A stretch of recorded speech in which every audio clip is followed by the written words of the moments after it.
যেই বাচ্চাদের আসলে জেদ বা অবাধ্যতা রোগ আসলে হয়ে গেছে, সেই ক্ষেত্রে বাবা মারা তাকে কিভাবে ডিল করবেন তার সাথে? বাসায় বসে ছোট ছোট ক্ষেত্রে যে অবাধ্যতা হচ্ছে, আমি বুঝতে পারছি একটু স্বাভাবিকের থেকে বেশি সমস্যা হচ্ছে, সেক্ষেত্রে একটা কমন রুলস হচ্ছে রিইনফোর্সমেন্ট, আর একটা হচ্ছে ইগনোরেন্স। আমার বাচ্চাটা যখন ভালো কাজগুলো করছে, বাবা মা কখনো সেটা অ্যাটেনশন দেয় না। ও যখন চুপচাপ বসে পড়ছে, ওকে যখন আমি বললাম এক গ্লাস পানি নিয়ে আসো, আমার বাচ্চাটা গিয়ে পানি নিয়ে আসলো, তখন কিন্তু বাবা মা এটাকে অ্যাকনলেজ করে না যে wow you did a great job, I am so proud of you. They never do that. What they do, সেটা হচ্ছে আমার বাচ্চাটা যখন গ্লাসটা ফেলে দিল, ভেঙে গেল, and they get so attentive যে তুমি এটা কেন করলে, আল্লাহ তুমি এটা করতে পারলে।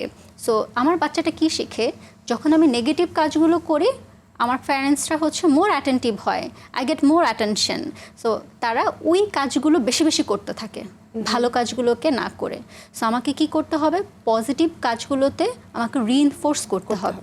আর আমার বাচ্চা যখন হুট করে একটা নেগেটিভ কাজ করে ফেললো, তখন আমি ওই মোমেন্টে রিয়্যাক্টটা না করে একটু শান্ত হয়ে বোঝার চেষ্টা করি, তার সাথে কমিউনিকেশন করি, এবং এরপরে যদি আমি মনে করি যে এটা খুবই নেগেটিভ ব্যাড একটা সমস্যা, তখন প্রথমে আমি ইগনোর করব, দেন আমি পজিটিভ কনভারসেশনের মাধ্যমে, কমিউনিকেশনের মাধ্যমে এটাকে কারেক্ট করার চেষ্টা করব।